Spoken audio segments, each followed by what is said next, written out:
Je m'appelle Nathalie Yamb. Vous connaissez Nicolas? Nicolas Maez est le patron d'Orano, qui s'agite partout, criant à tue-tête qu'on lui a volé son uranium au Niger et allant jusqu'à porter plainte en France pour cela. Aujourd'hui, on va débunker une légende urbaine qui a la vie dure, celle des 1000 tonnes d'uranium d'Orano au Niger, et aussi la dernière fake news propagée par les médias de désinformation occidentaux qui tendrait à faire croire que, confronté à des difficultés logistiques, Niamey serait revenu sur sa position et aurait accepté de rendre à Orano l'uranium qui appartiendrait à la firme française. Rien n'est plus faux. On va carchériser les mensonges. Bon, comme vous l'entendez, je suis grippée, mais venez quand même, je vous explique. Après le coup d'État du 26 juillet 2023 qui a renversé l'agent français Mohamed Bazoum, Orano, qui est une société appartenant à l'État français, a unilatéralement suspendu l'exploitation des mines d'uranium d'Arlit au Niger, a rapatrié ses collaborateurs et ingénieurs expatriés, a arrêté de payer les salaires localement et, à distance, depuis chez eux en France, là, a bloqué tous les systèmes d'opération informatique. À ce moment-là, c'est-à-dire en octobre 2024, il y a 156 tonnes d'uranium dans les entrepôts de la Somaïr, la société des mines de l'Aïr, qui exploite le site d'Arlit et qui est détenue à 63,4% par la France à travers Orano et à 36,6% par l'État du Niger à travers la Sopamine.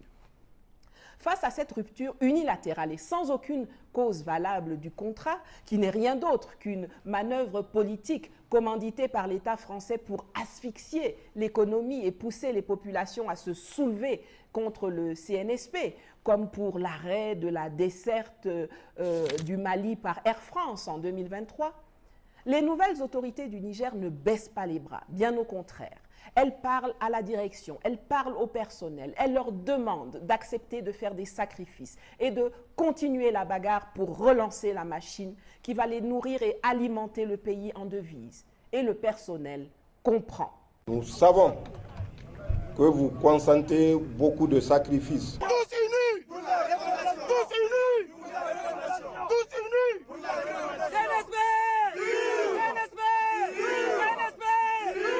Les autorités souverainistes du Niger, sous la houlette du général Tiani, réussissent à mobiliser de façon imprévue 24 milliards de francs CFA pour les injecter dans la Somaïr après le sabotage de Orano.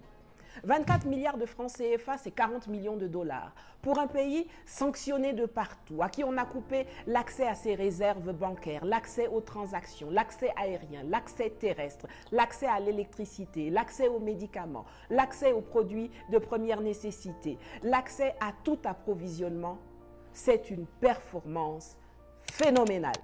C'est ayant fait tous ces efforts, le personnel a fait des efforts, l'État a fait des efforts, le peuple a fait des efforts, qu'ils ont réussi à produire les fameuses 1000 tonnes d'uranium dont vous entendez parler matin, midi et soir par les médias occidentaux et leurs perroquets locaux.